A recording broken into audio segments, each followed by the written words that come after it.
నమస్తే, నేను మీ జాహ్నవి. మనతో ఉన్నారు మన నిట్టెల కిరణ్మయ్య గారు. మరి మాట్లాడేద్దాం. నమస్తే అమ్మా. నమస్కారం జాహ్నవి. అమ్మ, ప్రతి మనిషికి ఏదో ఒక సమయంలో విపరీతమైన మొండి కష్టాలు అంటాం కదా, మొండి సమస్యలు అవి వస్తే అబ్బా ఇవి అసలు ఒక పట్టాన తీరట్లేదు అనేసే సిచ్యువేషన్స్ కొన్ని ఉంటాయి. అలాంటివి కూడా తీరాలి అంటే ఏమైనా ప్రత్యేకమైన రెమెడీస్ ఉంటాయంటారు? అసలు ఈ సమస్య మనకి తీరదు అని కంక్లూజన్కి వచ్చేసి ఇంకా మరణం తప్ప ఇంకొకటి లేదు ఇంకా మనకి. ఇంకా దీంతో వెళ్ళిపోవడమే ఈ సమస్యతో. ఇంకా నాకు దీనికి సొల్యూషన్ అనేది జీవితంలో దొరకదు అనేటువంటి వాళ్ళకైనా సాధనాపరంగా ఎన్నో ఏళ్ల బట్టి సాధన చేస్తూ ఆ సాధనతో కొంత జీవితంలో వైరాగ్య చింతన కన్నా విరక్తిలోకి కొంతమంది వెళ్తూ ఉంటారు. ఇన్నేళ్ల పాటు చేశాను, నాకేం వచ్చింది, జీవితం గడిచిపోతుంది, భగవంతుడు నన్ను అసలు ఎలా కరుణిస్తాడు, ఇదో పెద్ద తాపత్రయం అయిపోతుంది. ఆ తాపత్రయాలు వదిలేయాలి. కొన్నేళ్ల పాటు చేసి చేసి చేసి చేసి తీరు తెన్ను తెలియకుండా చేస్తూ ఉన్న వాళ్ళకు కూడా ఆ ఫలితం ఎలా పట్టుకోవాలి, అసలు భగవంతుడిని ఎలా పట్టుకోవాలి, ఇంత సాధనకి ఏమిటి నాకు ఇంకో మార్గం ఎలా కనపడుతుంది, భగవంతుడు నాకు ఏం చెప్తున్నాడు అనేది నేను ఎలా తెలుసుకోవాలి అనేటువంటిది తీరు తెన్ను తెలియకుండా ప్రయాణం చేస్తూ ఉంటారు. అలాంటి వాళ్ళకు వచ్చేటువంటి విరక్తి భావనలో అలా కలిగిన వాళ్ళకి ఈ రెండు స్థితిగతుల్లో ఉన్న వాళ్ళకి సూచించదగ్గ మార్గం ఏమిటి అంటే మన గురుచరిత్ర, దత్తాత్రేయ స్వామికి సంబంధించి గురుచరిత్రలో మొట్టమొదటి చెప్తారు దత్త ప్రదక్షిణ అని ఓ ప్రత్యేకమైనటువంటి విధానాన్ని చెప్తూ ఉంటారు.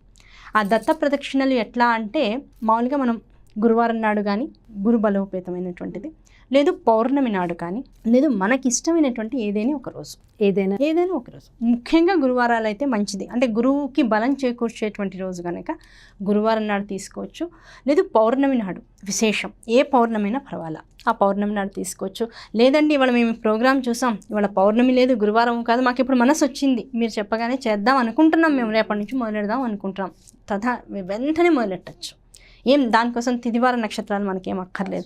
మన సమస్య మనల్ని బాధ పెడుతున్నప్పుడు ఇంకేం గుర్తురావు కూడా, సొల్యూషన్ దొరికితే చాలా అనిపిస్తూ ఉంటుంది. కనుక అలాంటి సమస్యలుగా ఉన్న వాళ్ళైతే వెంటనే మొదలెట్టండి. లేదు తిథి వార నక్షత్రాలు చూసుకుంటాం, పౌర్ణమి దాకా ఆగండి, లేదు గురువారం దాకా ఆగండి, మొదలెట్టుకోండి. ఆ మొదలెట్టిన రోజు పొద్దున్నే లేచి శిరస్నానం చేయాలి.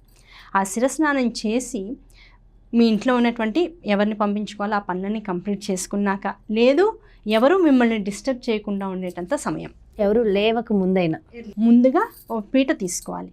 4 కాళ్ళ పీట ఉంటుంది కదా, ఆ పీటను తీసుకుని దాని చక్క పసుపు రాసుకుని, తడి చేసుకునేటువంటి పసుపు చక్క రాసుకుని 4 వైపులా చక్క కుంకుమ బియ్య పిండితో బొట్టు పెట్టుకుంటాం. మనం సత్యనారాయణానికి పీఠాన్ని ఏర్పాటు చేసుకుంటాం కదా, అలా ఆ పీఠాన్ని అంతా చక్క అలంకరించుకొని ఆ పీఠం పైన అష్టదళ పద్మం కానీ, లేదు షోడశ దళ పద్మం కానీ, 16 దళాలతో కానీ 8 దళాలతో కానీ పద్మాన్ని వేసుకొని పక్కన శంకుచక్రాలు వేసుకొని చక్కగా కింద పాదాలు కూడా వేసుకొని స్వామి వచ్చి అక్కడ కూర్చోడానికి మనం సింహాసనం ఏర్పాటు చేసాం. అదే భావన అంతే, అంతకుమించి వేరే భావన ఏం అక్కర్లా. అలాంటి ముగ్గు వేసిన దాని మీద మన ఇంట్లో మనకి నిత్య అనుష్ఠానికలో దత్తాత్రేయ స్వామి యొక్క విగ్రహం ఉన్నా సరే, ఏమండి విగ్రహాలు కష్టం కదండి, వాటికి పూజా విధానాలు మాకు తెలియవు, మా ఇంట్లో స్వామి పటం ఉంది, దత్తాత్రేయుడి పటం ఉందండి, అది పెట్టుకోవచ్చా?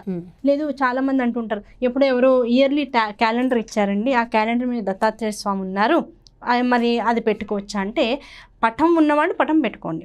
దత్తాత్రేయ స్వామి క్యాలెండర్స్గా వచ్చి ఇంట్లో అనుకోకుండా దత్తాత్రేయ స్వామి క్యాలెండర్ ఉన్నవాళ్ళు ఒక చిన్న కార్డ్బోర్డ్ తీసుకుని ఆ కార్డ్బోర్డు మీద ఈ ఫోటో యథాతథంగా మళ్ళీ దానికి గ్లాస్ చేయించడం లేకపోతే లామినేషన్కి ఇవ్వడం ఇవన్నీ ఏం అక్కర్లేదు. ఆ కార్డ్బోర్డు మీద చక్కగా మీరు ఈ ఫోటోని అంటించేసేయండి. క్యాలెండర్ మీద ఫోటో అంటించేసేసి దాని వెనకాల ఓ సీసాను గట్టి పదార్థాన్ని అడ్డుపెట్టి ఇది నిలిచేలా చేసుకోండి చాలు. ఏదో ఒకటి, మనకు మూర్తి ఎందుకు, మనస్సు చంచలం కాకుండా ఉండడం కోసం. ఆ మూర్తిని చూస్తూ ఉన్నాం, మనం ఏం చేస్తున్నామో మనకి ధ్యాసలో ఉంటుంది. అక్కడ మనం మనస్సుని కేంద్రీకరించడానికి ఏమీ లేదనుకోండి, పరిపరి విధాలు మనస్సు వెళ్ళిపోతూ ఉంటాం. అందుకని ఒక మూర్తి ఒక విశేషంగా కావాలి. సో ఆ దత్తాత్రేయుడి ఫోటోని ముందుగా పెట్టుకొని అక్కడ దీపారాధన చేసుకోవాలి. ఏక ప్రమిదలో 3 వత్తులు వేసి చక్కగా మీరు నువ్వుల నూనె వేసుకుంటారో ఆవు నెయ్యే వేసుకుంటారో మీ ఓపాన శక్తి. ఒకటే ఏంటంటే ఈ దత్త ప్రదక్షిణలు మొత్తం 112 ప్రదక్షిణలు చేయాలి. ఎంత? పీట చుట్టూతానేగా, మన ఇంట్లో ఇల్లంతా తిరగక్కర్లేదు కదా, పీట చుట్టూతా 112 ప్రదక్షిణలు. ఆ 112 ప్రదక్షిణలు అయ్యేదాకా దీపం కొండెక్కకూడదు. అదొక్కటి మెయిన్ రూల్. ఈ ఒక్క రూల్ని మనం ఆధారం చేసుకుని ముందుగా కాస్త పెద్ద ప్రమిద చక్కగా నూనె ఎక్కువ పట్టేటు నూనె, ఆవు నెయ్యి, ఏదైనా మీ ఉపాన శక్తి, దానికి ఏం రూల్ లేదు. ఆవు నెయ్యి వేయగలిగేంత శక్తి ఉంది మాకు ఆర్థికంగా, ఆవు నెయ్యి వేయండి. మాకు అంత శక్తి లేదండి, పూజాలు నూనె వేసుకోండి, మీ ఇష్టం. కనుక అది వేసుకుని ఒకటే రూల్ ఏంటంటే ఆ దీపము మన 112 ప్రదక్షిణలు అయ్యేదాకా మాత్రం కొండెక్కకూడదు. లేదు అయ్యో నూనె అయిపోతుందని మధ్యలో మీరు ప్రదక్షిణ ఆపి చేయకూడదు. ఈ 2 ముఖ్యమైన రూల్స్. ఆ తర్వాత ఈ ప్రదక్షిణలు మొదలుపెట్టిన తర్వాత అయ్యేదాకా వీలైనంత వరకు ఎవరితోనూ మాట్లాడకూడదు. ఎవరు వచ్చి మనల్ని పలకరించి డిస్టర్బ్ చేయకుండా ఉండేటంత సమయమే మనం చూసుకోవాలి. లేదు ఇంట్లో ఇంకో వ్యక్తి ఉన్నారు, ఎవరైనా తలుపు కొట్టినా, ఫోన్లు వచ్చినా, ఇవన్నీ వాళ్ళకి అప్పగించి నీ దాకా ఆ విషయాలు రాకుండా జాగ్రత్త పడాలి. These are the minimum rules. అందుకనే తెల్లవారుజామునని చెప్తాం. ఆ టైంలో అయితే మనం కామ్గా చేసేసుకోవచ్చు. బయట వాళ్ళు ఇంటికి వచ్చే ప్రమేయం లేదు, ఇంట్లో వాళ్ళు మనల్ని డిస్టర్బ్ చేయరు, ఆ టైంలో ఫోన్స్ కూడా రావు. సో ఇది బేసిక్ అనమాట. కనుక ఈ మినిమం రూల్స్ పెట్టుకుని ఆ దీపారాధన చక్కగా నిండుగా నూనె వేసేసుకుని పంచోపచార పూజ కానీ, అంటే దీపం వెలిగించేసాం, ఓకే, పుష్పాన్ని పెడతాం స్వామి దగ్గర. ఆ పుష్పానికి గంధాన్ని అల్దుకొని ఆ గంధం స్వామి పాదాల దగ్గర చేరిస్తే గంధం, పుష్పం, దీపం, ధూపం, దాంతోపాటు నైవేద్యం.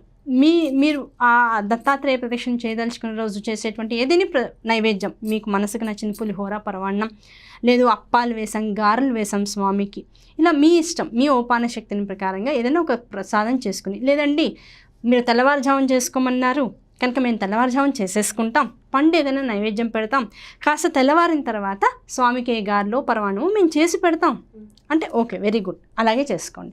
ముందు పళ్ళు పెట్టేసేయండి నైవేద్యం కింద, ఆ పళ్ళు పెట్టి చక్కగా ప్రదక్షిణ మొదలెట్టండి. ఆ ప్రదక్షిణ మొదలెట్టడానికి ముందుగా ఏం చేయాలి అంటే స్వామి ఎదురకుండా నుంచుని మనకు ఉన్నటువంటి కష్టం, మనకు వచ్చినటువంటి బాధ, తీరనటువంటి అనారోగ్యం ఏదైతే ఉందో, మందులు వాడుతున్నాం తగ్గట్లేదు, ఏం చేసినా తగ్గట్లేదు, స్వామికి మన మనసులో ఉన్నటువంటి ఆ ఇబ్బందిని ముందు చెప్పుకోవాలి. ఎదురుకుండా మన నాన్నగారు, అమ్మగారు, గురువు గారు వచ్చి కూర్చుంటే వాళ్ళ ముందు మనం ఎంత ఎక్స్ప్రెసివ్గా కళ్ళలో నీళ్ళు వస్తుంటే ఎంత ఓపెన్ అయిపోయి మన లోపల ఉన్నటువంటి బాధని వాళ్ళ ముందు వెడల్గక్కుతాము, అట్లా ఆ స్వామి ముందు కూర్చుని స్వయం దత్తాత్రేయుల వారే వచ్చి కూర్చున్నారనేటువంటి ఆ మానసికమైనటువంటి దృఢత్వంతో మన బాధని చెప్పుకొని, ఇప్పటి నుంచి నాయన నువ్వు తప్ప అన్యమైనటువంటి శక్తిని ఇంకా నేను నమ్మట్లేదు, ఈ ప్రదక్షిణ చేస్తే ఏదైనా తీరుతుంది అని చెప్పారు. ఆ నమ్మకంతో మొదలెట్టాను, నా శరీరగతమైన ఓపిక లేకపోయినా మొదలెట్టాను, ఆ శక్తి నువ్వే ఇవ్వు అని ఆయన మీదకి మొత్తం భారం వేసేసి మొదలెట్టాలి. లేచి నుంచుని ముందు ఒక శ్లోకం ఉంటుంది, ఆ దత్తాత్రేయుడికి సంబంధించి ఒక శ్లోకం ఉంటుంది, అది మనకి ఇద్దాం, ఆ స్క్రీన్ మీద వేస్తే అందరూ కూడా చూసుకుని చదువుతూ ఉంటారు. కనుక ఆ దత్తాత్రేయ శ్లోకాన్ని ముందు స్టార్ట్ చేసి తర్వాత 16 నామాలు ఉంటాయి. ఆ 16 నామాలు అంటే ఈ శ్లోకం చదువుకుని ప్రదక్షిణ మొదలెడుతూ మొదటి నామాన్ని చదువుకుని స్వామి ముందుకు రావడం. మళ్ళీ స్వామి ముందు ఆడవాళ్ళైతే పంచాంగ నమస్కారం, మగవాళ్ళైతే సాష్టాంగ నమస్కారం. ప్రతి ప్రదక్షిణకి ఒక నమస్కారం చేయాలి తప్పనిసరి. లేదండి మేము వయసులో చాలా పెద్దవాళ్ళం, పైగా అనారోగ్యం అనేటువంటిది మా వయసుని ఇంకాస్త ఇబ్బంది పెడుతోంది, కనుక ఏమైనా రెమెడీ ఉందా? ఒక 16 నామాలకి 16 ప్రదక్షిణలు అయిన తర్వాత ఒక నమస్కారం చేసుకోండి. అలాంటి వాళ్ళైతే యువకులు, చిన్నపిల్లలు, ఓపిక ఉన్నవాళ్ళు, శరీరపరంగా అంత ఇబ్బందులు లేని వాళ్ళు తప్పకుండా ప్రతి ప్రదక్షిణకి ఒక నమస్కారం చేయాలి. ఆడవాళ్ళైతే పంచాంగ నమస్కారం, మగవాళ్ళైతే సాష్టాంగ నమస్కారం. ఆ శ్లోకము, ఆ నామాలు ఏమిటో ఒకసారి చూసుకుందాం. నమస్తే యోగి రాజేంద్ర దత్తాత్రేయ దయానిధే స్మృతింతే దేహిమాం రక్ష భక్తింతే దేహిమే దృఢాం. ఇది శ్లోకం. ఈ శ్లోకం అవగానే ఒక నమస్కారం చేసుకుని స్వామికి ఈ 16 నామాలు చెప్పుకుంటూ ఒక్కొక్క నామానికి ఒక్కొక్క నమస్కారం, ఒక ప్రదక్షిణ అవగానే నామం ఒక నమస్కారం చేసుకుని మళ్ళీ రెండో నామంలోకి వెళ్ళాలి.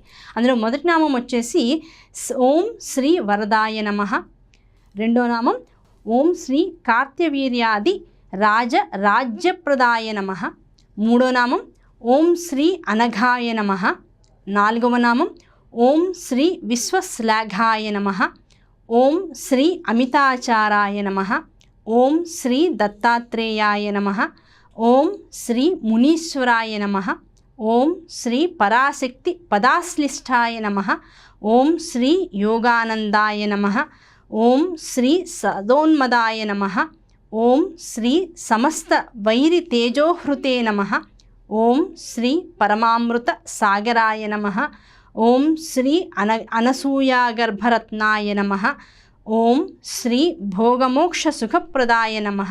ఓం శ్రీ శ్రీపాద శ్రీవల్లభాయ నమః.